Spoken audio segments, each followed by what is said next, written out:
Hello students, आज हम कक्षा 8वीं की संस्कृत पाठ्य पुस्तक से चतुर्थः पाठः अर्थात पाठ 4 पढ़ेंगे। इस पाठ का नाम है सुभाषितानि। सुभाषितानि का अर्थ होता है सुंदर वचन। यह पाठ श्लोक पाठ है, यानी कि यह श्लोकों पर आधारित पाठ है। तो चलिए इस पाठ की शुरुआत करते हैं।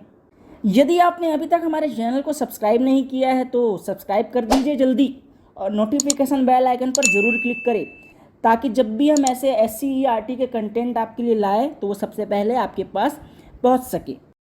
पहला श्लोक है, यथा खनन खनित्रेण नरो वारेदि गच्छति तथा गुरुगताम विद्याम शुश्रूषुर्दि गच्छति। एक बार फिर से पढ़ लेता हूँ। यथा खनन खनित्रेण नरो वारेदि गच्छति तथा गुरुगताम विद्याम शुश्रूषुर्दि गच्छति। ये जो लास्ट में शब्द आया है, इसका उच्चारण आप इस प्रकार से करेंगे, शुश्रूषुर्दि गच्छति। ठीक है।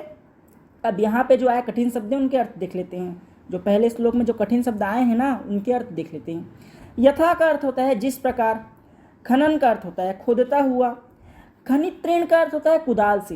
ये कुदाल एक औजार रहता है जिससे हम गड्ढा खोद सकते हैं, जो अभी आपको स्क्रीन पे दिख रहा है ना, उसको बोलते हैं कुदाल। तो खनित्रेण का अर्थ हो जाएगा कुदाल से। नरो वार्यदि गच्छति, इस शब्द का संधि विच्छेद करेंगे हम।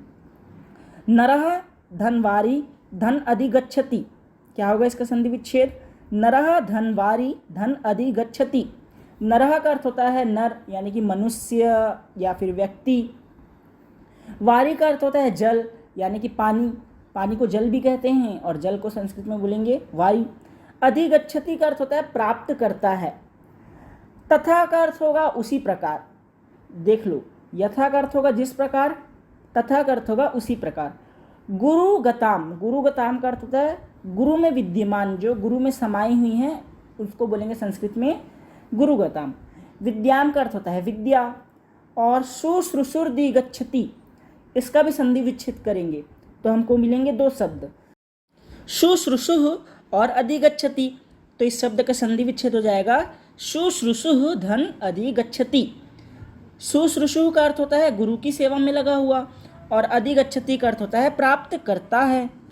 इस शब्द में विसर्ग संधि का उपयोग हुआ है। तो इस प्रकार इस श्लोक में जो भी कठिन शब्द आए थे उनको हमने देख लिया है। अब इस श्लोक का अर्थ समझ लेते हैं। तो इस श्लोक का अर्थ होगा कि कुदाल से खोदता हुआ मनुष्य जैसे जल प्राप्त करता है, उसी प्रकार गुरु की सेवा में लगा हुआ मनुष्य गुरु में विद्यमान विद्या प्राप्त कर लेता है। मतलब कि देखो बच्चों, यदि कोई मनुष्य बेचारा मेहनत करके लगा हुआ है जल प्राप्त करने के लिए, वो क्या कर रहा है, मिट्टी खोद रहा है। किससे? कुदाल से। तो वो मिट्टी खोदता जाएगा तो उसको एक ना एक समय जल प्राप्त हो जाएगा, यानी कि उसको अपनी मेहनत का फल प्राप्त हो जाएगा। उसी प्रकार यदि कोई शिष्य या फिर कोई मनुष्य अपनी गुरु की सेवा में लगा हुआ है, गुरु कौन है? गुरु वो है जो कि हमें ज्ञान देता है। तो कोई व्यक्ति या मनुष्य जो कि अपने गुरु की सेवा में लगा हुआ है, तो जो उसके गुरु में जो भी विद्यमान विद्या रहेगी, मतलब उसके गुरु में समाये जो भी गुण रहेंगे, जो भी विद्या रहेगी, उसका ग्रहण कौन करेगा?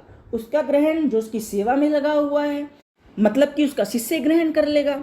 इसलिए यहाँ पर कहा गया है कि जिस प्रकार कुदाल से खोदता हुआ मनुष्य जल प्राप्त कर लेता है, उसी प्रकार यदि कोई शिष्य अपने गुरु की सेवा में लगा हुआ है तो वह अपने गुरु में विद्यमान विद्या को प्राप्त कर लेता है।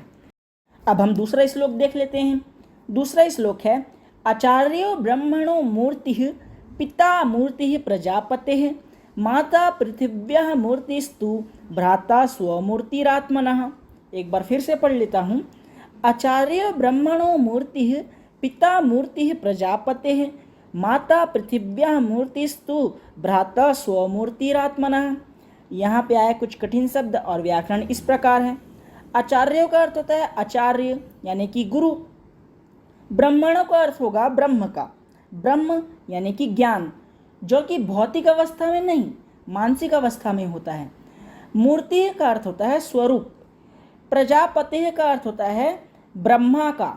ब्रह्मा कौन है? जो कि हमारी सृष्टि की रचना करता है। ये जो प्रजापति शब्द है, इसका मूल शब्द है प्रजापति। प्रजापति की जब हम कारक रचना करते हैं तो षष्ठी विभक्ति एक वचन का जब हम उपयोग करेंगे तो प्रजापतेः शब्द बनता है। प्रजापते का अर्थ होता है ब्रह्मा का। पृथिव्या, पृथिव्या का अर्थ होता है पृथ्वी का। यहाँ पे मूल शब्द है पृथ्वी। यहाँ पे भी षष्ठी विभक्ति एक वचन का प्रयोग हुआ है, यानी कि हम इसकी कारक रचना किए हैं।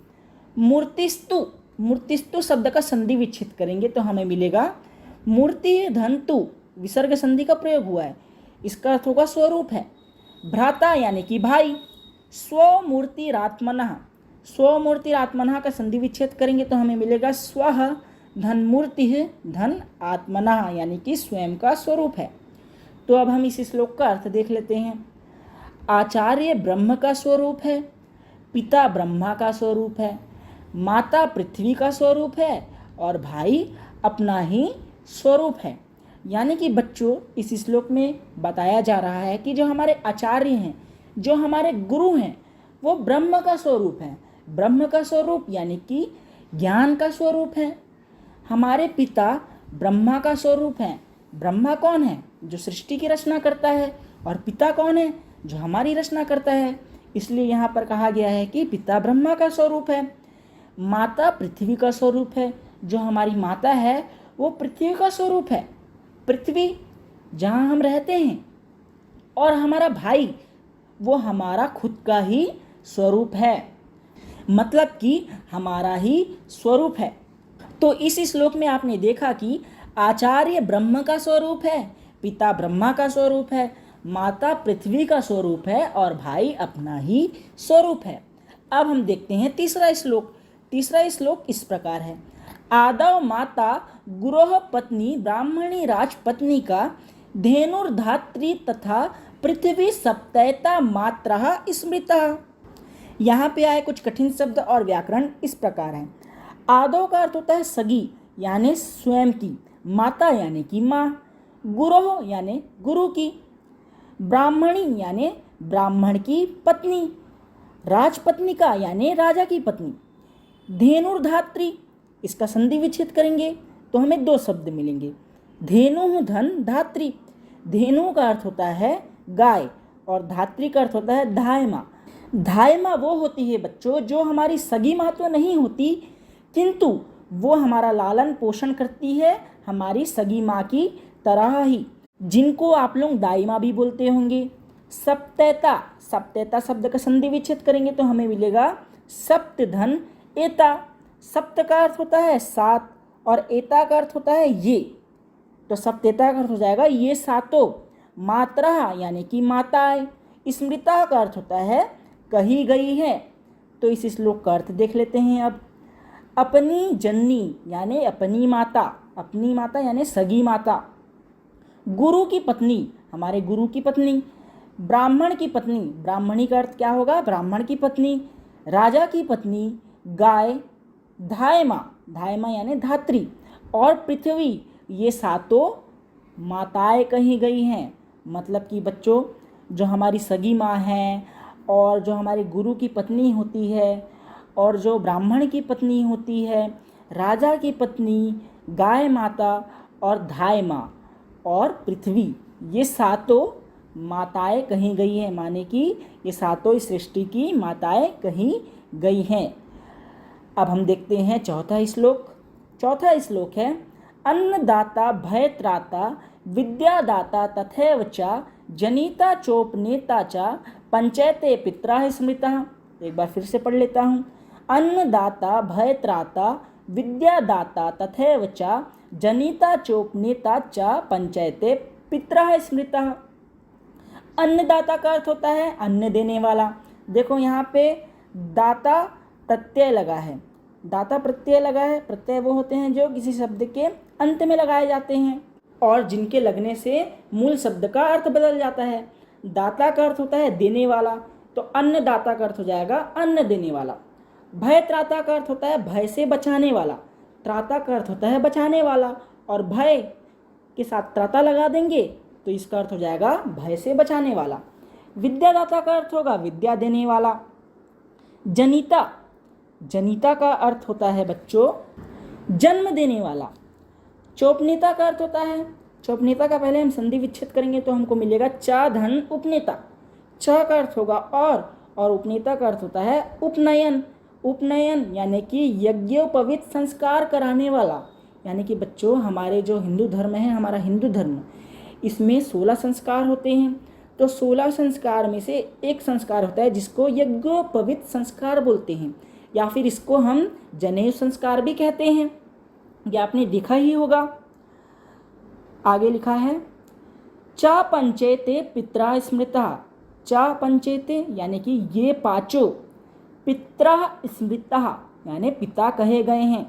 तो इस श्लोक का अर्थ होगा कि अन्न देने वाला, भय से बचाने वाला, विद्या देने वाला, जन्म देने वाला और जनेऊ संस्कार यानी यज्ञोपवीत संस्कार कराने वाला, ये पांचों पिता कहे गए हैं। जो हमें अन्न देता है, जो हमें भय से बचाता है, जो हमें विद्या देता है, जो हमें जन्म देता है और जो हमारा जनेऊ संस्कार करता है, ये पांचों इस संसार में पिता के समान कहे गए हैं। तो अब हम चलते हैं 5वें श्लोक की तरफ। 5वां श्लोक इस प्रकार है।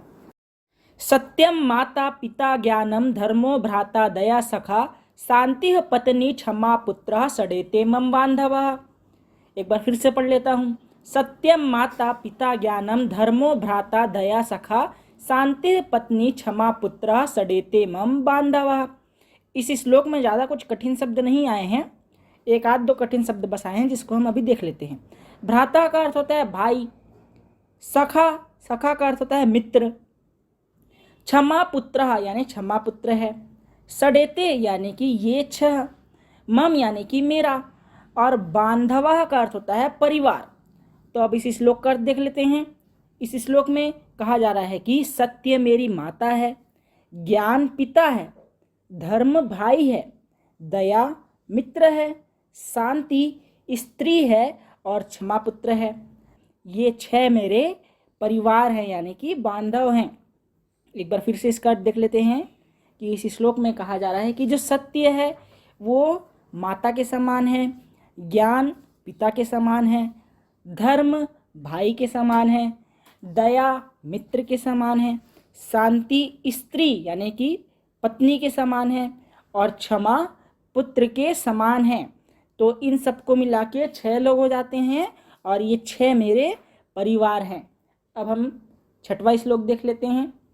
रूप यौवन संपन्ना विशाल कुल संभवः विद्याहीना ना शोभन्ते निर्गंधा इव किंसुका।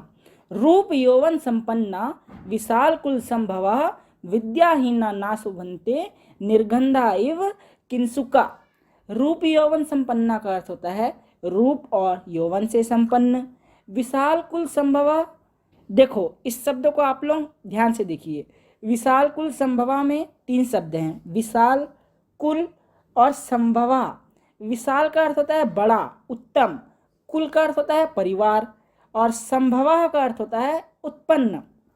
तो विशाल कुल संभवा का अर्थ हो जाएगा उत्तम कुल में उत्पन्न हुआ। विद्याहीना जो कि विद्या से हीन हो। शोभन्ते, शोभन्ते यानी कि शोभित होता है। ना का अर्थ होता है नहीं। निर्गंधा इव, इसका संधि विच्छेद करिए तो मिलेगा हमको निर्गंधा धन इव। निर्गंधा का अर्थ होता है सुगंधहीन और इव का अर्थ होता है के समान। किंसुका, किंसुका का अर्थ होता है टेसू के फूल। टेसू के फूल अभी आपको स्क्रीन पे दिखाई दे रहे होंगे, इनको टेसू के फूल कहा जाता है। तो अब इस श्लोक का अर्थ देख लेते हैं। जो विद्याहीन हैं वे यदि रूप और यौवन से संपन्न हों तथा उच्च कुल में उत्पन्न हुए हों तो भी गंधहीन टेसू के फूल की तरह शोभा नहीं पाते। मतलब कि इस श्लोक में कहा जा रहा है कि ऐसे व्यक्ति जो कि विद्याहीन हैं वे यदि दिखने में सुंदर होते हैं यानी कि उनका रूप और यौवन से वो संपन्न होते हैं और उत्तम कुल यानी कि बड़े परिवार में जन्म लिए होते हैं तो भी वे किसके समान हैं? गंधहीन टेसू के फूल की तरह हैं। गंधहीन टेसू का फूल क्यों कहा गया है? क्योंकि जो टेसू का फूल होता है वो दिखने में तो सुंदर होता है लेकिन उसमें खुशबू नहीं होती, तो इसलिए वह शोभा नहीं पा पाता। इसी प्रकार जो विद्याहीन है वो यदि कितने भी बड़े परिवार में जन्म लिया हो, वो रूप और यौवन से कितना भी संपन्न क्यों ना हो, वो टेसू के फूल के समान शोभा नहीं पाता। अब श्लोक 7 है। नमन्ति फलिनो वृक्षः नमन्ति गुणिनो जनः, शुष्क वृक्षाश्च मूर्खाश्च ना नमन्ति कदाचन। यहाँ पे आए कुछ कठिन शब्दों के अर्थ देख लेते हैं। नमन्ति का अर्थ होता है झुकते हैं। फलिनो, फलिनो का अर्थ होता है फलदार। वृक्षा का अर्थ होता है वृक्ष यानी कि पेड़। गुणिनो का अर्थ होता है गुणवान यानी जिनके पास गुण हो। जनः का अर्थ होता है लोग। शुष्क वृक्षाश्च, इसका संधि विच्छेद करेंगे तो हमको मिलेगा शुष्कः धन वृक्षा। शुष्क यानी कि सूखा और वृक्षा यानी कि वृक्ष, तो शुष्क वृक्षाश्च का अर्थ हो जाएगा सूखे वृक्ष। मूर्खाश्च का हो जाएगा मूर्ख व्यक्ति। ना का अर्थ होता है नहीं और नमन्ति का अर्थ होता है झुकते हैं। कदाचन का अर्थ होता है कभी नहीं। इस प्रकार इस श्लोक में जो भी कठिन शब्द आए थे और थोड़ा सा व्याकरण था उसको हमने देख लिया। अब इस श्लोक का अर्थ देख लेते हैं। फलदार वृक्ष झुक जाते हैं, गुणवान लोग झुक जाते हैं, सूखे वृक्ष और मूर्ख लोग कभी नहीं झुकते। मतलब कि जो फलदार वृक्ष आपने देखे होंगे जब उनमें फल फलते हैं तो वो झुक जाते हैं। ऐसे व्यक्ति जिनमें गुण होता है वे भी झुक जाते हैं, मतलब कि वो नम्रता वाला व्यवहार करते हैं। किंतु जो सूखे वृक्ष होते हैं और मूर्ख लोग होते हैं वो कभी नहीं झुकते। इसीलिए हमें कभी भी अकड़ नहीं दिखानी चाहिए। सूखे वृक्ष के समान हमको कभी नहीं बनना है, हमको फलदार वृक्ष और गुणवान व्यक्ति की तरह बनना है। श्लोक 8 है, को नायाति वसम लोके मुखे पिंडेन पूरितः मृदंगे अपि मुख लेपेन करोति मधुर ध्वनि। एक बार फिर से पढ़ लेते हैं इस श्लोक को नायाति वसम लोके मुखे पिंडेन पूरितः मृदंगे अपि मुख लेपेन करोति मधुर ध्वनि है। को का अर्थ होता है कौन। नायाति, इसका संधि विच्छेद करेंगे। ना धन आयाति, ना का अर्थ होगा नहीं और आयाति का अर्थ होगा आता, तो नायति का अर्थ हो जाएगा नहीं आता। वसम यानी वश में, लोके यानी संसार में, मुखे का अर्थ होता है मुख में। लोके और मुखे में सप्तमी विभक्ति का प्रयोग हुआ है। पिंडेन, पिंडेन का अर्थ होता है भोजन से, यहाँ पे तृतीया विभक्ति का प्रयोग हुआ है। मृदंगे अपि का भी संधि विच्छेद करेंगे। मृदंगे अपि का संधि विच्छेद करने पर हमें मिलेगा मृदंगे धन अपि। मृदंगे एक वाद्य यंत्र होता है जो भी आपको स्क्रीन पे दिख रहा है। अपि का अर्थ होता है भी। लेपेन का अर्थ होता है लेपन से। करोति, इस शब्द में क्री धातु का प्रयोग हुआ है। करोति का अर्थ होता है करता है। मधुर ध्वनि, मधुर ध्वनि का अर्थ होता है मधुर आवाज। तो इस प्रकार इस श्लोक में जो भी कठिन शब्द आए थे और थोड़ा सा व्याकरण था उसको हमने देख लिया है। अब इस श्लोक का अर्थ देख लेते हैं। इस श्लोक का अर्थ होगा कि इस संसार में कौन भोजन देने से वश में नहीं आता। मतलब कि ये जो संसार है, ये जो दुनिया है, यदि हम इस संसार में किसी व्यक्ति के मुख में भोजन देंगे तो वो कैसे वश में नहीं आएगा, क्योंकि मृदंग के मुख में भी लेप करने से वह भी मधुर ध्वनि करता है। मतलब कि जो मृदंग जो कि वाद्य यंत्र है उसके हम एक तरफ यदि आटे से लेपन कर दें यानी कि उसके मुख में लेप कर दे तो वह और ज़्यादा मधुर ध्वनि करने लगता है। अब हम देखते हैं 9वां श्लोक। 9वां श्लोक है, पैसा कमलम कमलेन पयः पैसा कमलेन विभाति सरः मणिना वल्यम वल्येन मणि मणिना वल्येन विभाति करः शशिना च निशा निशाया च शशि शशिना निशाया च विभाति नभः कविना च विभु विभुना च कविः कविना विभुना च विभाति सभा। अब इस श्लोक में आए जो कठिन शब्द हैं उनके अर्थ देख लेते हैं। देखो मैं आपको हर श्लोक में हर पाठ में आपको कठिन शब्द और जो व्याकरण आए रहते हैं उनको बताता हूँ, तो इसका ये मतलब नहीं कि ये फालतू में बता रहा हूँ मैं आपको। इसका उपयोग है कुछ ना कुछ, इसलिए मैं आपको बता रहा हूँ। तो आपको जो भी मैं कठिन शब्द और व्याकरण बताता हूँ उस पर आपको ज़्यादा ध्यान देना है, इससे आपके लिए संस्कृत भाषा आसान हो जाएगी। पैसा का अर्थ होता है जल से। पैसा जो शब्द है वो पयस, पयस धातु से बना है। पयस इसका मूल रूप है। पैसा का अर्थ होता है जल से, यहाँ पे तृतीया विभक्ति का प्रयोग हुआ है। कमलम का अर्थ होता है कमल। कमलेन का अर्थ होता है कमल से, यहाँ पे भी तृतीया विभक्ति का प्रयोग हुआ है। पयः का अर्थ होता है जल और विभाति का अर्थ होता है सुशोभित होता है। एवं सरह का अर्थ होता है सरोवर यानी कि तालाब। तो इस लाइन का अर्थ हो जाएगा कि जल से कमल, कमल से जल, जल कमल से शोभा सर की। यानी जो जल है वो कमल से शोभा पाता है, कमल के फूल से शोभा पाता है, और कमल का फूल जल से शोभा पाता है। देखो दोनों एक दूसरे से जुड़े हुए हैं, दोनों एक दूसरे के बिना शोभा नहीं पा सकते। जल कमल से है शोभा सर की, मतलब कि जल और कमल से सर सुशोभित होता है। सर यानी कि सरोवर, तालाब सुशोभित होता है। मणिना वलियम, वलियन मणि, मणिना वलियन विभाति करहा। मणिना का अर्थ होता है मणि, वलियम का अर्थ होता है कंगन, वलियन का अर्थ होता है कंगन से, और मणि का हो जाएगा मणि से। मणि नाम वलियन विभाति करहा। विभाति का अर्थ होता है सुशोभित होता है, और करह का अर्थ होता है हाथ। तो इस लाइन का अर्थ होगा कि मणि से कंगन, कंगन से मणि, मणि कंगन से है शोभा कर की। यानी कि जो मणि है उससे कौन सुशोभित होता है? कंगन सुशोभित होता है, और कंगन से मणि सुशोभित होती है। दोनों एक दूसरे से सुशोभित होते हैं, और मणि कंगन इन दोनों से हाथ सुशोभित होता है, मतलब कि मणि कंगन से है शोभा कर की। अगली लाइन है ससीना चा निशा, निशाया चा शशि, ससीना निशाया चा विभाति नभः। ससीना का अर्थ होता है चंद्रमा से, निशा का अर्थ होता है रात्रि, विभाति का अर्थ होता है सुशोभित होता है, नभः का अर्थ होता है आकाश, चा का अर्थ होता है और। तो इस लाइन का अर्थ होगा कि शशि से निशा, निशा से शशि, शशि निशा से है शोभा नभ की। यानी कि चंद्रमा से रात्रि की शोभा है, और रात्रि की चंद्रमा से शोभा है, और चंद्रमा और रात्रि दोनों से इस आकाश की शोभा है। अगली लाइन है कविना च विभु, विभुना च कवि, कविना विभुना च विभाति सभा।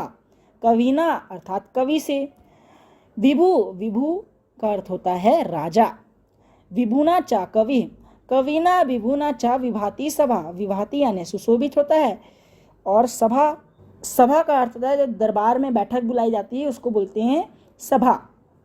तो इस लाइन का अर्थ होगा कि कवि से राजा, राजा से कवि, कवि राजा से है शोभा सभा की। अब हम देखते हैं 10वां श्लोक और अंतिम श्लोक। नर के गमनम श्रेष्ठम, दावाग्नो दहनम वरम, वरम प्रप्तनम चाब्दो ना वरम प्रशासनम। इस श्लोक में आए कठिन शब्दों का अर्थ देख लेते हैं।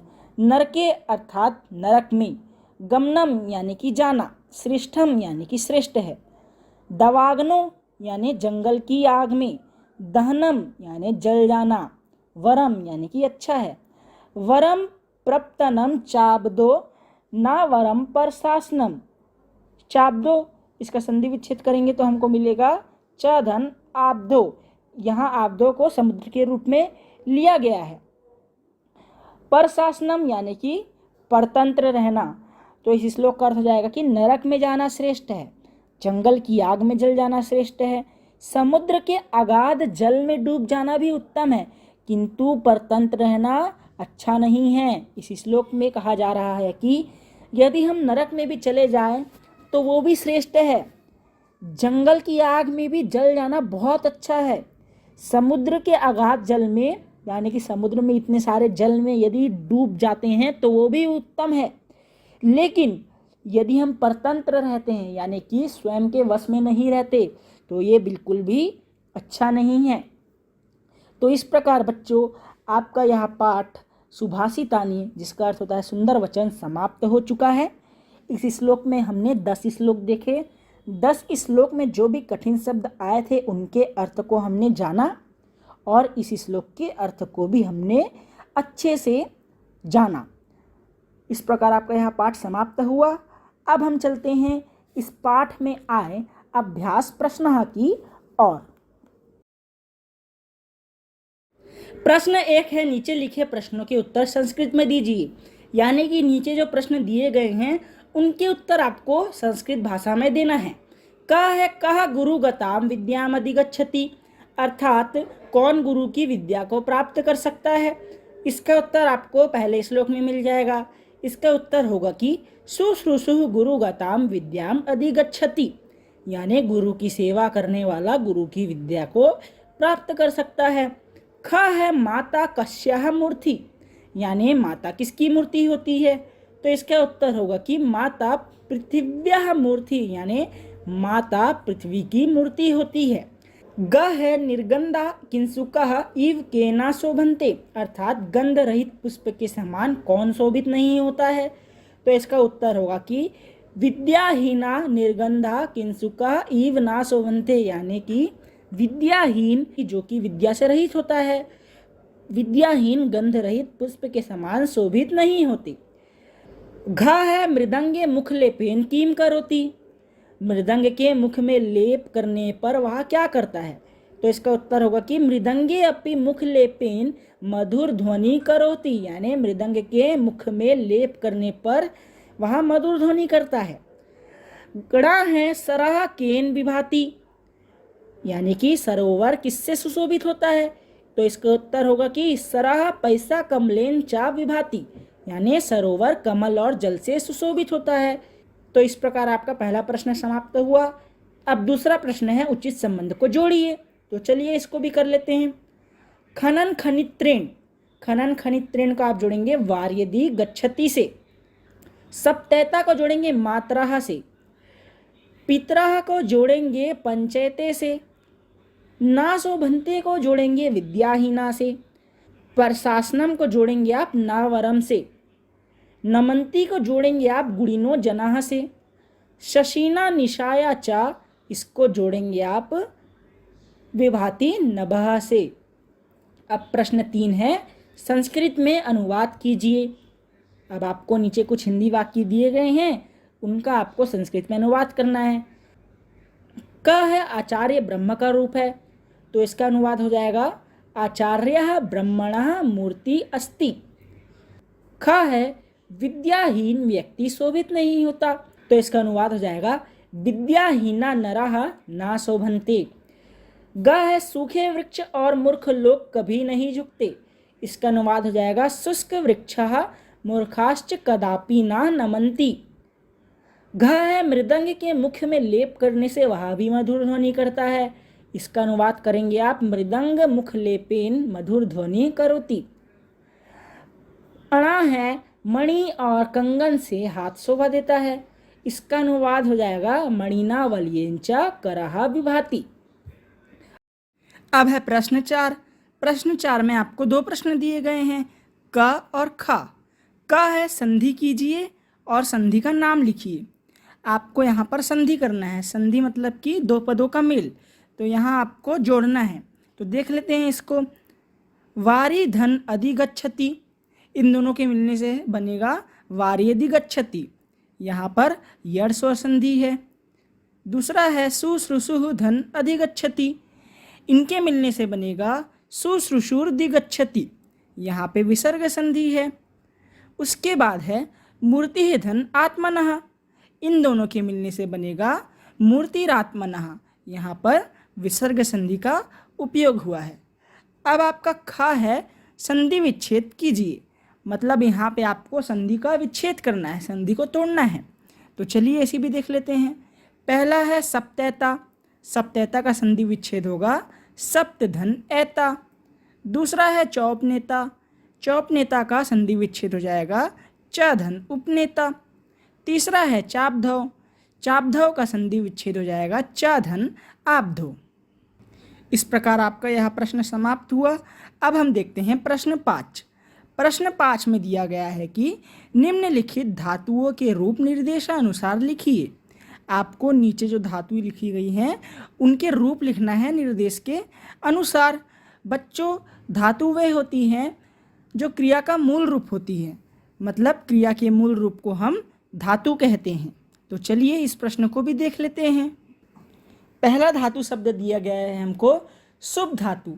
शुभ धातु का हमको लोट लकार में उत्तम पुरुष लिखना है। तो चलिए लिख लेते हैं इसका। एक वचन में हो जाएगा शोभानी, द्विवचन में हो जाएगा शोभाव और बहुवचन में हो जाएगा शोभाम। दूसरा धातु शब्द दिया गया है नम धातु। नम धातु में हमको लट लकार में अन्य पुरुष में लिखना है इसका रूप। तो चलिए इसको भी देख लेते हैं।